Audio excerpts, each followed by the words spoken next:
एक छोटा सा सूत्र है, शिकायत न करो और सफाई न दो। शिकायत न करो, सफाई न दो। शिकायत करने का अर्थ है आप असंतुष्ट हैं। शिकायत करने का अर्थ है आप असंतुष्ट हैं, और असंतुष्ट हैं इसका अर्थ है आप किसी के लिए नाराज हैं। शिकायत असंतुष्टि का लक्षण है, और असंतुष्टि नाराजगी का लक्षण है। आप उस समय अच्छा महसूस नहीं करते हैं, यही शिकायत है। आप या हम सबको किसी का व्यवहार, किसी के विचार, किसी की बात पसंद नहीं है, और जब पसंद नहीं है, पसंद नहीं होने का मतलब है हम जैसा चाहते हैं वैसा नहीं है। क्या है? हम जैसा चाहते हैं वैसा नहीं हो रहा है, बस इतनी सी बात है। और अपने ज्ञान के आधार पर करता है। जितनी उस समय उसकी समझ होती है और जितना उसे उस समय ज्ञान होता है, उसी आधार पर वह अच्छा से अच्छा प्रदर्शन करता है।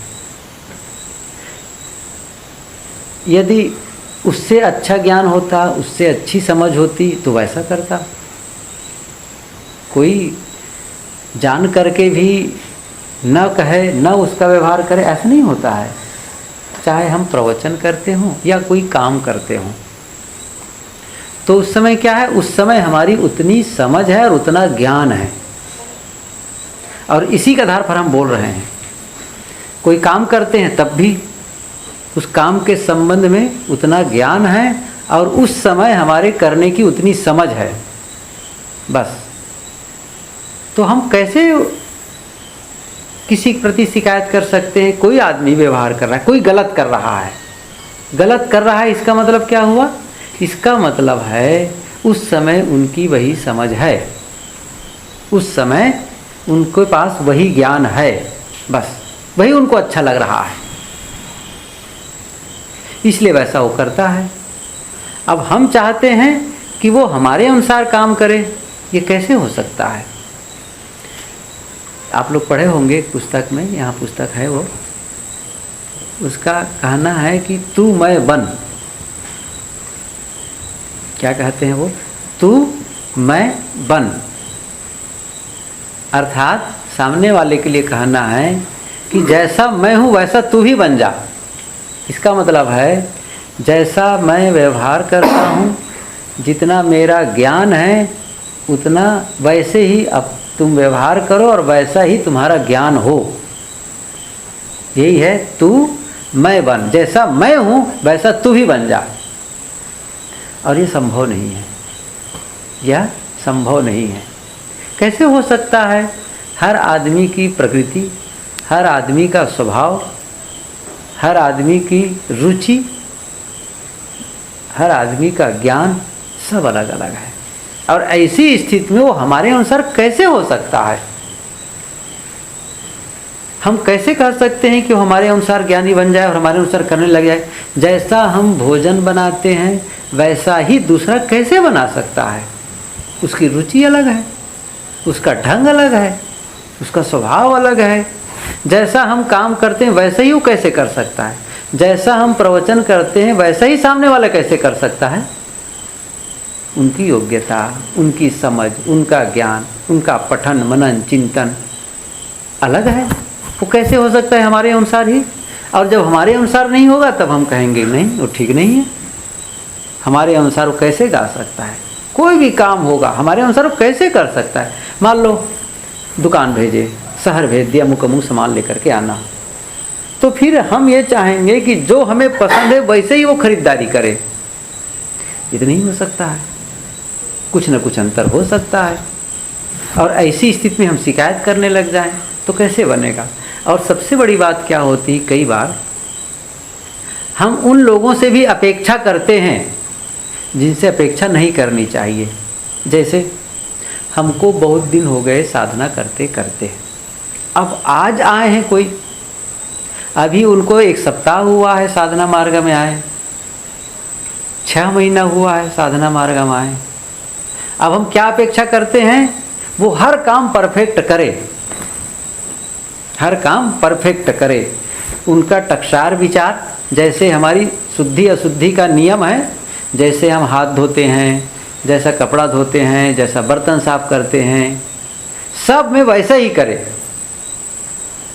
अब नहीं कर पा रहे हैं, तब होना चाहिए कि हम उसको बड़े स्नेहपूर्वक समझाएं, सिखाएं। लेकिन हम क्या करते हैं, हम शिकायत करते हैं। वो तो अभी तक इतनी तो जानता ही नहीं है सब काम को, वो वैसे ही क्या करता है। ये क्या करते हैं, शिकायत करते हैं।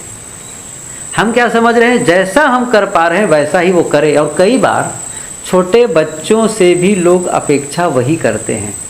बहुत छोटा बच्चा है, उनसे क्या अपेक्षा करते हैं, जैसे अपना है वो वैसा ही करे तब तो ठीक, और न करे तब फिर यहाँ तक इतनी नादानी करते हैं कि बच्चे को मारने पीटने भी लगते हैं, चाटा लगाते हैं। ये आप लोग भी अनुभव किए होंगे, उसको मारने लगते हैं। हम क्या समझते हैं, जैसे हमें करना चाहिए, जितनी हमारी समझ उसके आधार पर वो करे। वो कैसे कर सकता है, वो कभी कभी होगा जोर से चिल्ला करके रोएगा। हम क्या समझेंगे, क्यों रोता है, इसको नहीं रोना चाहिए। कोई सत्संग में बैठा है, कोई हो, तब कहेंगे ये हमेशा रोता है, परेशान करता है। उनकी समझ ही वही है उस समय, उसकी स्थिति वैसी। उन्हें क्या पता कि आपको क्या चाहते हैं, उन्हें कोई पता नहीं कि आप क्या चाहते हैं, आपकी क्या मांग है। तो वो अपने अनुसार जिएगा, अपने अनुसार रोएगा, अपने अनुसार हंसेगा। जोर से हंस भी सकता है चिल्ला करके, जोर से जब बोलेगा जोर से बोल सकता है। अब हम चाहें कि हमारे अनुसार हो, वो कैसे। सर एक तो छोटा बच्चा, नन्हा बच्चा, वो कैसे ऐसे कर सकता है। एक उदाहरण याद आया, एक पुस्तक है, लेखक हैं उसके स्टीफन आर कवी, the 7 habits of highly effective people पुस्तक का नाम है। तो उसी के लेखक ने वहीं पर उसी पुस्तक में लिखा है कि मेरे छोटी सी बिटिया थी, उसका जन्मदिन था, तो बहुत से मेहमान आए थे और उसके लिए बहुत से गिफ्ट आइटम लाए थे, खिलौने लाए थे और भी सामान लाए थे। तो जब मैं बाहर से आया ऑफिस से, तो मेहमानों के साथ में छोटे छोटे बच्चे भी आए थे और मेरी बिटिया को बहुत से गिफ्ट मिले थे, खिलौने मिले थे। और मेरी बेटी सारे खिलौने को ले करके अपने कब्जे में रख करके अकेले बैठी हुई थी। मैं देखा, और जो छोटे छोटे बच्चे आए थे मेहमानों के साथ में, वो बड़ी ललचाई हुई दृष्टि से देख रहे थे कि खिलौने हमें भी मिले तो हम भी साथ खेलें, या वो सामान मिले तो हम भी देखें परखें कुछ करें। ये उनकी अपेक्षा थी। और वहाँ से जब वो आया तो देखा अपनी बेटी की ये हरकत, तो वो बहुत ख़राब लगा कि इन्हें चाहिए कि ये बच्चों को भी दे। और उनको ख़राब इसलिए लग रहा था कि मेहमान लोग क्या कहेंगे, ये इनकी बेटी की देखो, तो इसका मतलब वो बेटी की गलती को अपना अपमान मार रहा था। किसके बच्चे हैं, इनके बच्चे हैं। तो उनको लग रहा था मेरी लड़की होकर कैसा कर रही है, उसको बड़ा असहज महसूस हो रहा था। तब वो क्या कहता है धीरे से कि बड़े प्यार से समझा रहा है, अच्छे बच्चे दूसरों को भी खिलौना देते हैं खेलने के लिए। अब उनको क्या समझा रहे हैं, अच्छे बच्चे दूसरों को भी खेलने के लिए खिलौने दे देते हैं। और बच्ची के कोई प्रभाव नहीं कि नहीं मैं नहीं देने वाली हूँ, सब मेरे खिलौने हैं। अब अकड़ी, अब इनको बड़ा ख़राब लगा। कहा कि देखो तुम, अब थोड़ा सा टोन बदलते हैं आवाज़, कि जल्दी उस खिलौने को कुछ अपने साथियों को दे करके खेलो, तुम बहुत अच्छे हो। नहीं मानने वाली थी। अब थोड़ा और कहा, सोचा कि बड़ा गड़बड़ है। तो उन्होंने कहा कि अब थोड़ा शक्ति का प्रयोग करना शुरू किया, अपने पास जो कुछ था उसका औजार प्रयोग किया। तो थोड़ा डांटा उनको, उनका नाम ले करके, तुम इन लोगों को खिलौने दो सबको, जोर से डांटते हैं। लेकिन वो तो मानने के तैयार नहीं, हट कर रही थी, मैं नहीं देने वाली हूँ। तब इन्होंने कहा, फिर मैंने अपने शक्ति का प्रयोग किया, उनसे ज़बरदस्ती खिलौना छीना और बच्चों में बांट दिया, ले बच्चों तुम लोग खेलो सब कहा के। और वो रोने लगी, चिल्लाने लगी, पटकने लगी। उन्होंने लिखा बाद में कि जब ये किया और बाद में मेरी समझ आई मैंने कैसी गलती की। मैंने गलती क्या की थी? मैंने गलती की कि मैं ये समझता था उस समय, मुझे अपनी इज्जत की डर थी, मुझे अपनी इज्जत की डर थी, मुझे बच्चे की मानसिकता की तनिक भी चिंता नहीं थी कि वो क्या चाहती है। वो चाहती थी कि मैं मालिक बनूं इसका, और मैं उसको छीनना चाहता था। और इसीलिए मैं समझता था कि जैसे मैं समझ रहा हूँ वैसे ही वो बच्चे समझे, बिटिया समझे। लेकिन ये कैसे हो सकता था? ये नहीं हो सकता था कि मेरी ही समझ के अनुसार उसमें भी समझ आ जाए, अपने साथियों में बांटे, खेले। कैसे हो सकता था? और फिर मैंने उनको चाटे लगाए, खिलौने छीने और सबको बांट दिए। फिर अपनी गलती उन्होंने महसूस की। कहने का मतलब यह है, यही दशा हम लोगों की है। जब हमसे एकदम नए लोग, जिसके पास ज्ञान कम है, अनुभव कम है, समझदारी कम है, योग्यता कम है, और हम उनसे क्या अपेक्षा करते हैं, वो भी वैसे ही परफेक्ट करे जैसा हम कर पा रहे हैं, और नहीं करने पर फिर हम शिकायत करने लगते हैं। ये हमारी गलत अपेक्षा हमें दुख देती है और शिकायत का कारण बनती है। गलत अपेक्षा ना करें। तो मैंने कहा ना, ये सूत्र है कि तू मैं बन। हम लोग क्या कहते हैं? तू मैं बन। ऐसा ही है। जैसे अभी हम लोग इतने लोग हैं, अभी मान लो कार्यक्रम हो तो कार्यक्रम में भीड़ आ जाएगी, चाहे वो गुरु पूर्णिमा के समय हो, चाहे कबीर जयंती के समय हो, या फिर गुरुदेव जी आते हो 3 दिनों के कार्यक्रम में वो हो, तो उसमें तो बहुत से लोग आएंगे ना। बहुत से भगत आएंगे, बहुत से भक्तिन आएंगे, स्त्री आएंगे, पुरुष आएंगे, बच्चे आएंगे। अब उनकी गलतियां हो सकती हैं। जहाँ नहीं थूकना चाहिए वहाँ थूकेंगे, जहाँ नहीं हाथ पानी गिराना चाहिए वहाँ पानी गिरा देंगे, जहाँ नहीं खाना चाहिए बैठ करके खाने लेंगे, जहाँ बैठ करके बातचीत नहीं करनी चाहिए वहीं बैठ करके बातचीत करेंगे, जहाँ कचरा नहीं फेंकना चाहिए वहाँ फेंकेंगे। अब हम झल्लाएंगे, अब हम नाराज़ होंगे, शिकायत करेंगे। ऐसे थोड़ी चलने वाला है कि वो हमारे अनुसार करें। नहीं करते हैं। इसका मतलब यह भी नहीं है उनको उचित निर्देश न दें, ये भाव यहाँ नहीं है। अपने ही साथी हैं, यदि उनमें समझ कम है तो फिर उनके प्रति शिकायत न करके हमें क्या करना चाहिए? हमें उन्हें स्नेहपूर्वक जो उचित ज्ञान है वह देना चाहिए कि इसे ऐसा नहीं ऐसा करना चाहिए। हम लोग क्या करते हैं? हम लोग इंतज़ार करते हैं अपने साथियों में कि कहाँ वो गलती करे और जैसे गलती करे मैं टोकूं। इंतज़ार क्या करते हैं? वो गलती करे और गलती करने पर मैं उनको टोकूं और बताऊं कि तुमने ये गलती की। ये हम लोग की बात है। और कई बार जब हम उनको दूसरे की गलतियों को बताते हैं तब जानते हैं फिर उस समय हमारी स्थिति क्या होती है, उस समय हमारी आवाज़ क्या होती है। उस समय उनको बताना, उनको सही रास्ते पर लाने का मन तो कम होता है, बल्कि अपने अहंकार का पोषण ज़्यादा होता है। उनको नीचा दिखाने का भाव ज़्यादा होता है, तुमने गलत किया है। और फिर कहते हैं कई बार, मैं तुम्हारे हित के लिए कहता हूँ, मुझे कुछ लेना देना नहीं, लेकिन तुम्हारे हित के लिए कहता हूँ। यह कहते हुए भी हम केवल अपने ही अहंकार को पोषण देते रहते हैं। यदि सचमुच हमारा भाव है दिल से कि हम उनका हित करते हैं, तो फिर वो आपकी आवाज़ और आपके स्वर और आपके भाव से प्रकट हो जाएगा, और तब ही वो सामने वाला मानने को तैयार होता है। ये बड़ा अद्भुत नियम है, मानसिक नियम। इस नियम को, इस गणित को हमें समझ लेना चाहिए कि दूसरों के प्रति हमारा भाव क्या है। और वाणी उतना काम नहीं करती जितना हमारा भाव काम करता है। किस भाव से आप बोल रहे हैं वो सामने वाले ग्रहण कर लेता है, क्योंकि हम भी ग्रहण करते हैं वैसा ही। हम चाहे छुपाएं, उससे क्या फ़र्क पड़ने वाला है। एक लेखक ने लिखा है, हर आदमी के अंदर झूठ पकड़ने के यंत्र लगे होते हैं। बड़ा अद्भुत है। झूठ पकड़ने के यंत्र लगे होते हैं, और बस सामने वाले के जैसे भाव है वो पकड़ लेता है कि तुम गलत कह रहे हो। कैसा अद्भुत है। तो शिकायत का मतलब है नाराज़गी, शिकायत का मतलब है असंतुष्टि। हम असंतुष्ट हैं।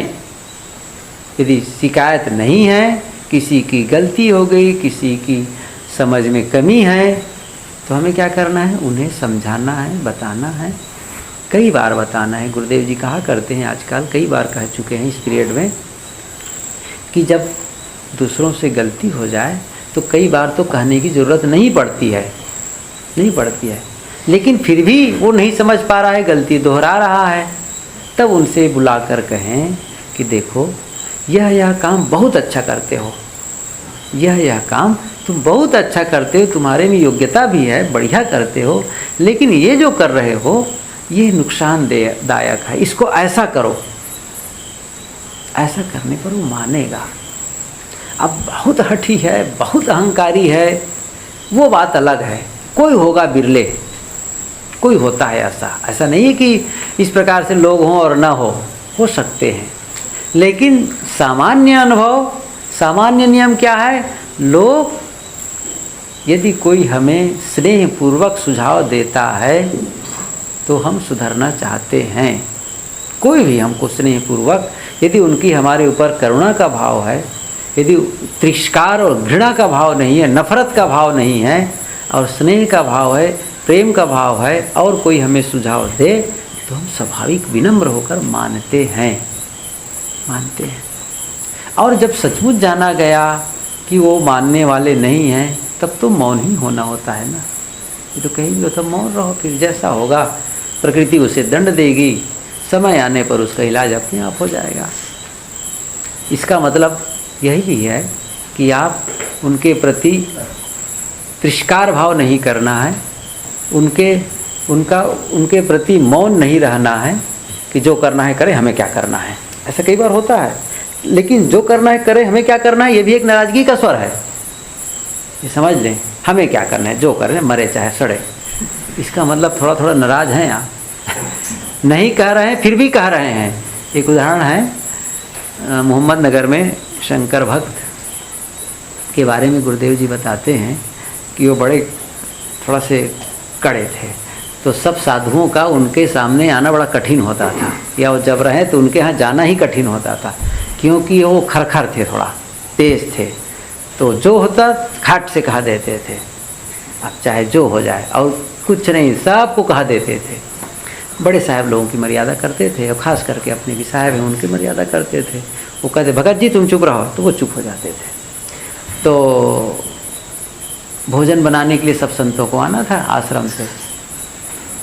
अब वो देर हो रही थी, आते नहीं थे। अब वो जा कर के कई बार कहते चलिए आप लोग, देर हो रही, वो रहे, खड़बड़ाते थे। सब संत परेशान हो जाते थे उनके बार बार हल्ला मचाने से। तो गुरु जी के पास शिकायत किए, तो गुरु जी ने फिर सुना, तो एक बार कहे कि जा कर के भगत जी शांत रहो, सब कुछ मत बोलो किसी से, आएंगे संत समय से भोजन बनाएंगे, सब कर ले जाएंगे, आप बोलो मत ज़्यादा, शांत रहा करो। तब फिर अब वो बैठ गए कुर्सी पर अपने आंगन में।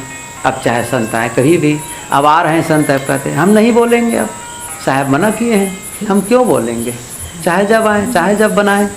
अब बोल रहे हैं वही, हम अब क्यों बोलेंगे, अब हम नहीं बोलेंगे, अब साहब मना कर दिए हैं, चाहे जब आए चाहे जब बनाए भोजन, चाहे जितनी देरी हो। अब कुछ भी कहे जा रहे हैं। अब मतलब वो कह करके भी ऐसा कह रहे हैं कि नहीं कहेंगे, लेकिन फिर भी कह रहे हैं। इसका मतलब आप भीतर भीतर नाराज हैं। ये शिकायत है। अच्छा मन है जिसके मन में शिकायत ही ना हो, अच्छा मन है। जैसे एक विचार कई बार मैं पूछता हूँ आप लोगों से कि दो सूत्र बताता हूँ, वो दो सूत्र को अपने अपने, मच्छर काट रहा है, बंद कर दें क्या? हाँ, क्या बज गया? थोड़ा घुमाओ ना कांटा को। जल्दी। एक सूत्र है, मैं दो सूत्र कह रहा हूँ, उसमें आप लोग अपनी अपनी सम्मति दीजिएगा। एक वाक्य है, वो हमारे व्यवहार के साथ, हम किस वाक्य के से हमारे विचार किस सूत्र के साथ तालमेल खाता है, और मैं दो सूत्र बता रहा हूँ। आप अपने अनुसार उसको चुन लीजिएगा कि हम इसको चाहते हैं, हम इसको चाहते हैं। पहला सूत्र क्या है? लोग मेरे पीछे पड़े हुए हैं। पहला क्या है? लोग मेरे पीछे पड़े हुए हैं, क्या हमारा विचार इससे तालमेल खाता है? दूसरा है, सभी लोग हमेशा हमारा सहयोग करते हैं। सभी लोग हमेशा हमारा सहयोग करते हैं। ये दो विचार है। फिर से सुन लें, पहले सुने, लिखना बंद करो। लिखना कहाँ हो, कौन बड़ा काम है जिसपे लिख रहे हो? मेरी बातों को सुन ले पहले। पहला मैं क्या कहा? लोग मेरे पीछे पड़े हुए हैं। दूसरा है, सभी लोग मेरा सहयोग करते हैं। सभी लोग सब समय मेरा सहयोग करते हैं। अब किस विचार के पक्ष में हैं? पहला कि दूसरा? नहीं, पहला वाले हाथ उठाएं पहले। ईमानदारी से कह रहे हैं कि वैसे ही कह रहे हैं? लोग मेरे पीछे पड़े हुए हैं, ऐसा नहीं है?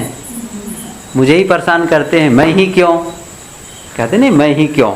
अभी मैंने एक पुस्तक पढ़ी, उनकी पुस्तक का नाम है मैं ही क्यों, सुंदर सूरी जी महाराज की। अब भी बस थोड़े ही दिन पहले पुस्तक को पढ़ी, मैं ही क्यों। तो मुझे ही कहते हैं, ऐसा नहीं होता है? कितने लोग हैं यहाँ, जब होता तो मुझे ही काम बताते हैं, कहीं भेजना तो मुझे ही कहते हैं, भोजन बनाने के लिए मुझे ही कहेंगे, अमुक काम के लिए मुझे ही कहेंगे। और वही गलती जब मैं भी करती हूँ और दूसरा करती है तो मुझे तो डांट देते हैं, उनको कुछ नहीं कहते हैं। ऐसा नहीं होता है? होता है। ऐसा मन में आता है ना? तो वही तो मैं कहना चाहता हूँ, मैं ही क्यों। ऐसा होता है। सब समय हमारा सहयोग कर रहे हैं। ये इन विचार, जिस सूत्र में आपका विचार तालमेल खाता है, तो आप समझ लीजिए इससे आपका व्यवहार में बहुत अंतर आ जाएगा। क्या आप मानते हैं? आप ये मानते हैं कि मेरे पीछे लोग पड़े हुए हैं, तो आपका विचार आपके जीवन में घटेगा। ऐसा आप मानेंगे तो सचमुच आपके पीछे पड़ जाएंगे लोग, मतलब आपको परेशान करने के लिए तैयार हो जाएंगे। लेकिन आप ये मानते हैं कि सभी लोग मेरे सहयोग करते हैं, तो सचमुच करने लग जाएंगे। आपका विचार आपके जीवन में प्रकट हो जाता है कार्य रूप में। इसलिए जो शिकायत भरा जीवन है वह अच्छा जीवन नहीं है। कोई शिकवा शिकायत न रह जाए, सभी लोग अच्छे हैं, सब अच्छे हैं, यह भाव भीतर से हो, ऊपर से नहीं। गलती हो ही जाती है, मैंने कहा ना, गलती हो ही जाती, हमसे भी गलती होती, सबसे गलती हो जाती है। उनको स्नेहपूर्वक समझाना है, उचित है। इतने ही लोग तो रहना है, इतने लोग, और आपस में संघर्ष बना रहे, एक दूसरे के साथ मनमुटाव रहे, गलफुलौवल रहे, तो कैसे काम बनेगा? बहुत छोटी सी बात है। अब ये भी नहीं है कि सबके साथ बराबर एक दूसरे का तालमेल बैठते ही जाता हो, ऐसा नहीं होता है। समाज बड़ा होता है, तो किसी का विचार किसी से मिलता है, किसी का विचार किसी से मिलता है, किसी का विचार किसी से मिलता है, और स्वाभाविक है वो उनके साथ ज़्यादा रहना पसंद करेगा, वो उनके साथ ज़्यादा रहना पसंद करेगा, वो उनके साथ ज़्यादा रहना पसंद, ऐसा हो सकता है। इसका मतलब यह नहीं है जिनके साथ हमारा विचार नहीं मिलता है उनका शिकवा शिकायत करें, उनकी आलोचना करें, उनकी बुराई करें, उनको हम नीचा दिखाने का प्रयास करें, ये गलत है। एक सूत्र है कि जहाँ तर्क है, जहाँ बुद्धि है, वहाँ विचार भेद होना संभव है। जहाँ तर्क है, जहाँ बुद्धि है, वहाँ विचारों का भेद होना संभव है। लेकिन साधुता का एक लक्षण है, साधुता का एक लक्षण है, विचार भेद हो पर विचार वैमनस्य न हो। ये अंतर है। विचारों में भिन्नता हो सकती है, लेकिन विचार वैमनस्य न हो। रुचियाँ, हमें कोई सब्जी पसंद है, आपको कोई सब्जी पसंद है, किसी को मिर्चा पसंद है, किसी को मिर्चा पसंद नहीं है, किसी को कुछ पसंद है, किसी को कुछ पसंद है। तो फिर ये विचारों का अंतर हो सकता है। एक ही कुछ बात, थोड़ा सा मीटिंग भी बैठ जाते हैं, अमुक अमुक करना, कैसे करना है, तो कहेंगे कुछ ऐसे करना है, कुछ कहेंगे वैसे करना है। एक ही कर देंगे। सत्संग कितने बजे शुरू करना चाहिए? 5:30 से 6 बजे। तो कुछ लोग हैं कि 6 बजे ठीक है, कुछ लोग हैं 5:30 बजे। ये विचारों की भिन्नता हो सकती, लेकिन इसको लेकर के हम संघर्ष करें, ये गलत है। वैमनस्य आपस में हो कर लें, ये गलत है। समाधान होना चाहिए, हमें समाधान का हिस्सा होना चाहिए, समस्या का हिस्सा नहीं होना चाहिए।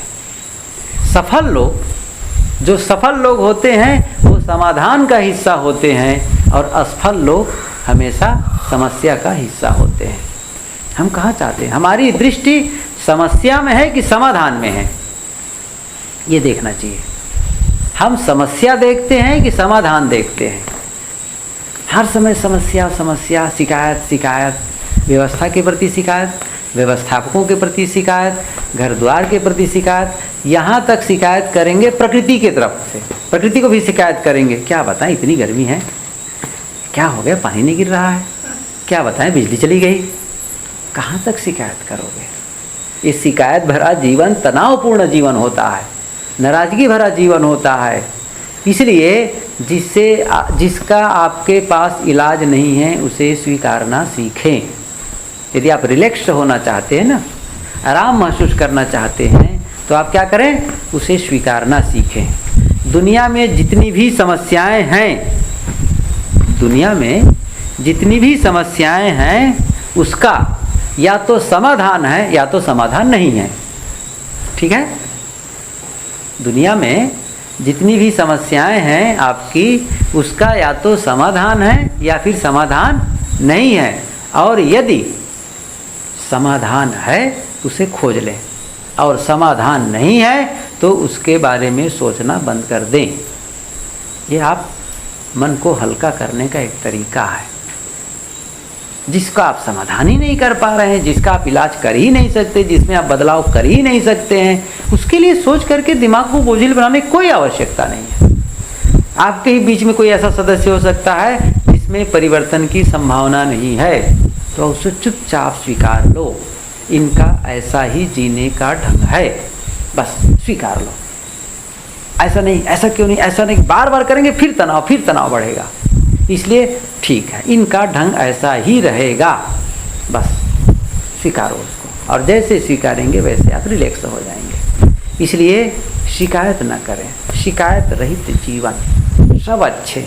और जिस दिन हम कहना शुरू करेंगे सब अच्छे अच्छे, और शिकायत का मतलब है वह अच्छा नहीं है, यही तो कहना है।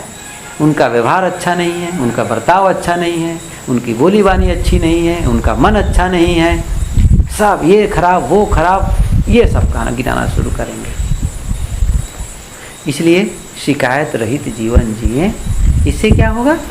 आपका मन हल्का होगा, व्यवहार भी अच्छा होगा, और फिर अध्यात्म की कमाई तो वही कर सकता है जिसके मन में कोई दबाव ना हो, कोई बोझ ना हो,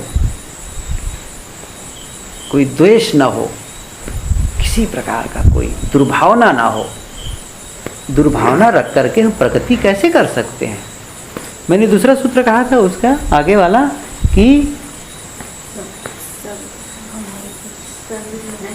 शिकायत सफाई मत दो, शिकायत मत करो और सफाई मत दो। सफाई मत दो मतलब, मेरा मतलब है हमसे कहीं गलती हो गई, चाहे हम जानबूझ के गलती किए हों या फिर अनजाने में गलती कर गए हों, लेकिन पता चल गया, हमें तो पता ही चल गया कि गलती हो गई है। और कई बार होता है कि हम गलत करते हैं और हम नहीं जानते कि हम गलत कर रहे हैं। हमारे अलावा हमारी गलती को सब लोग जानते हैं। कैसा अटपटा है हम लोगों का व्यवहार। सोचिए, मैं गलत करता हूँ और मेरे अलावा सब लोग जान जाते हैं कि आदमी गलत किया है, और सब कहते भी हैं, लेकिन नहीं मानता हूँ, मैं गलत नहीं हूँ। बड़ा गड़बड़ है ये।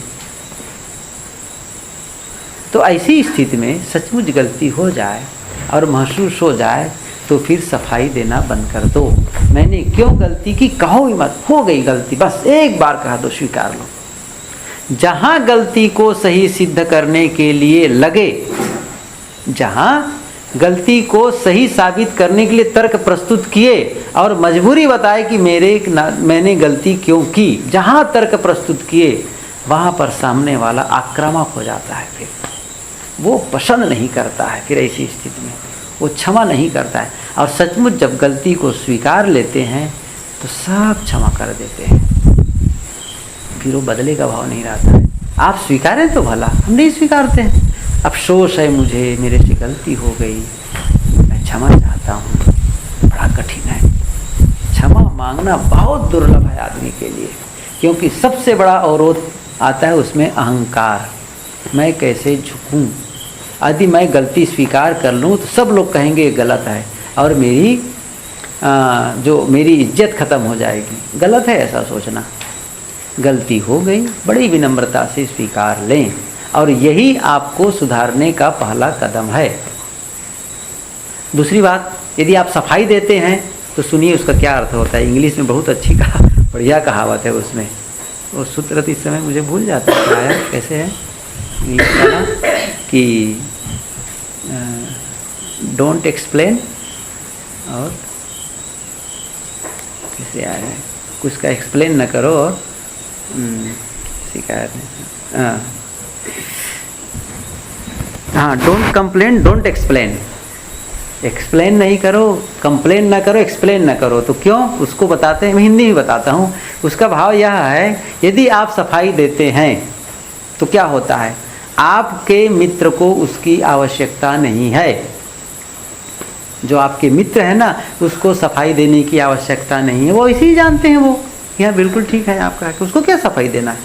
और जो आपके दुश्मन हैं, जो आपको अच्छा नहीं मानते हैं, उनके सामने सफाई देते हो तो वो कहेंगे हाय बहानाबाजी कर रहा है। वो क्या कहेगा, हम जानते हैं इनको, बहाना बता रहा है, कुछ नहीं कर रहा है।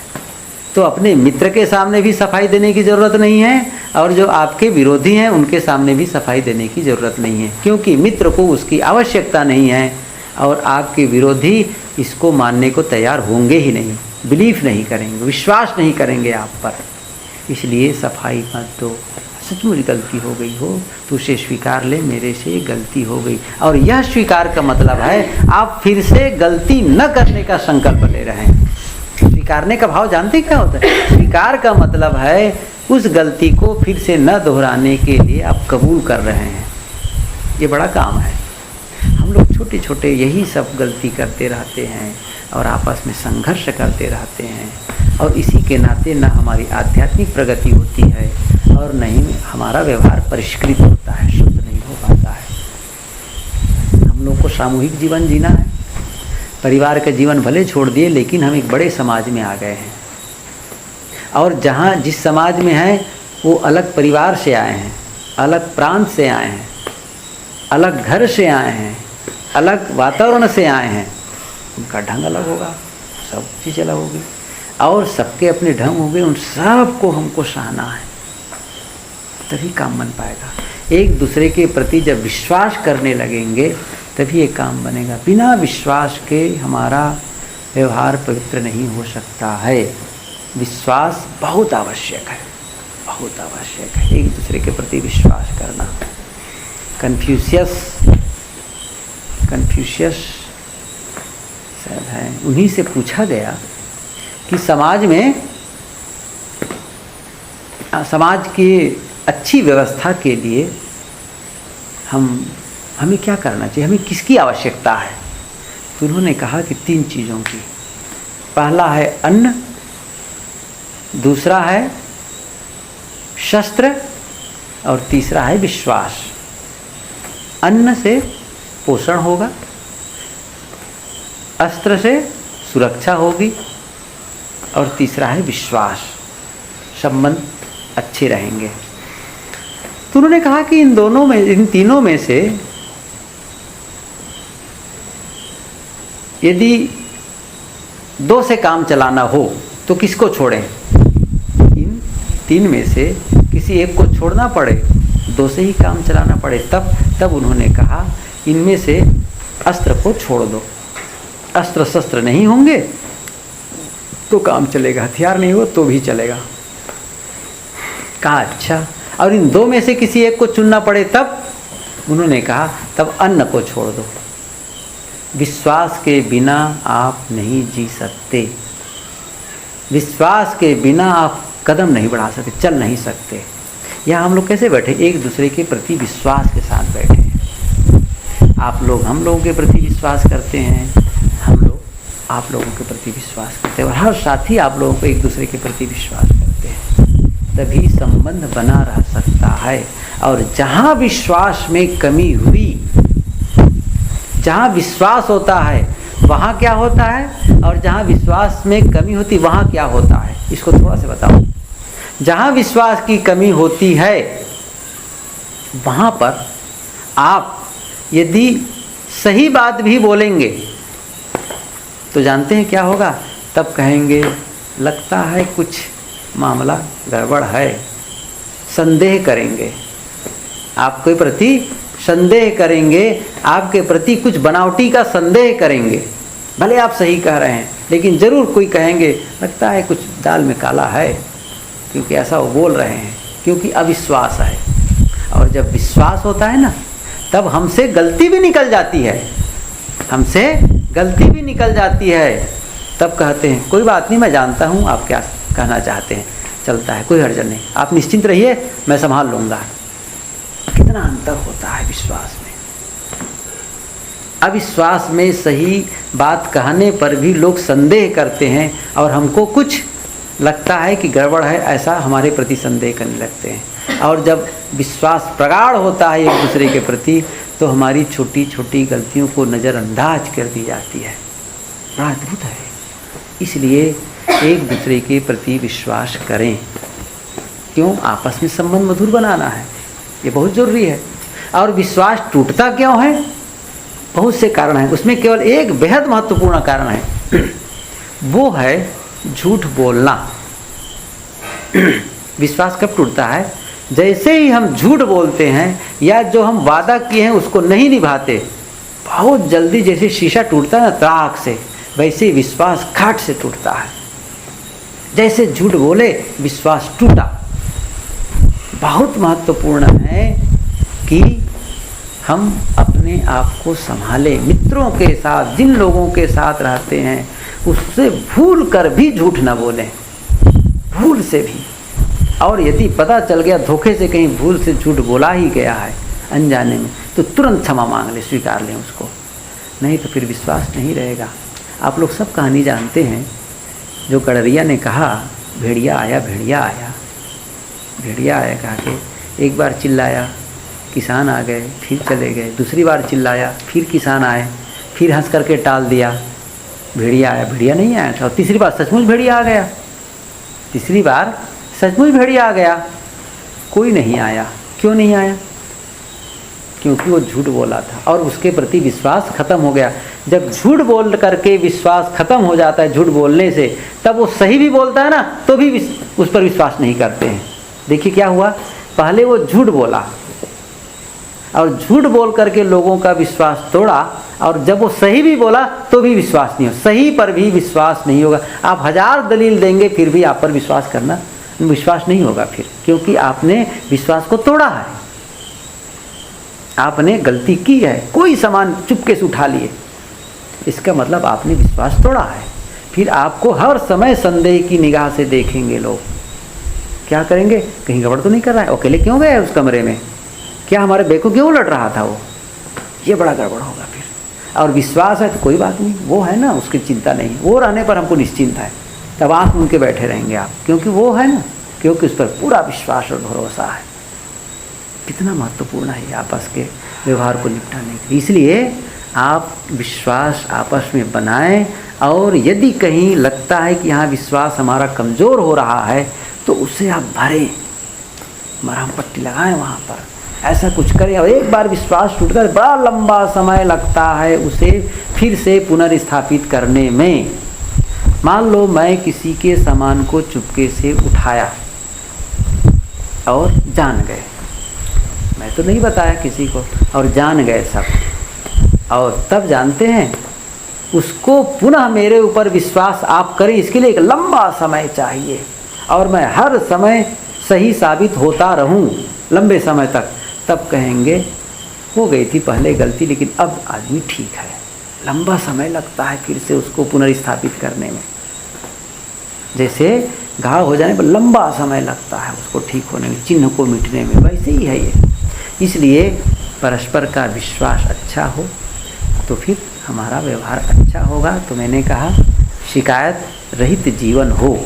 दूसरा सूत्र था सफाई मत दो, गलती हो तुरंत स्वीकारो, मेरे से गलती हो गई, बस। ये बड़ा सरल है, बहुत ही सरल है ऐसा कर लेना। अफसोस है, मुझे ऐसा नहीं करना चाहिए था, मेरी नासमझी थी और मेरे से ऐसा हो गया है, और मैं वादा करता हूँ कि अब ऐसी गलती नहीं करूँगा। ये भी कहने की ज़रूरत नहीं, बस बड़ी विनम्रता से स्वीकार, हाँ गलती हो गई, बस। देखो सब चुप हो जाएंगे। तू आपा को डार दे, दया करे सबको। साहब ने क्या कहा है? तू आपा को डार दे, दया करे सब दया करेंगे।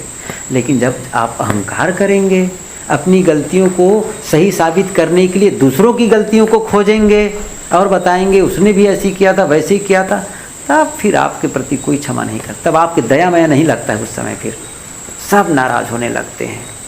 ये बड़ा अद्भुत है नियम। इस नियम को आप हम लोग समझें, परस्पर का व्यवहार मधुर हो, इसके लिए विश्वास जगाएं, विश्वास न टूटे इसका पूरा ध्यान रखा जाए, पूरा ध्यान रखा जाए, तभी हम लोग परस्पर सुंदर बर्ताव कर सकते हैं। और ऐसा करके हम व्यवहार भी अच्छा करते हैं और अपनी आध्यात्मिक कमाई भी। ये सारी काम आध्यात्मिक ही है, कोई अलग नहीं है, सब आत्मा संबंधी है, मन संबंधी है, सब यहाँ बैठे मानसिक जीव हैं, केवल जीव नहीं है और केवल शरीर नहीं है, मानसिक जीव है। सारा दारो मदार मन पर है। इसलिए मन ही को परमोधि, मन ही को उपदेश, जो यह मन को वश करे शिष्य होए सद्देश। बातें हो गई। तो फिर क्या सुमेधा का क्या कहना था?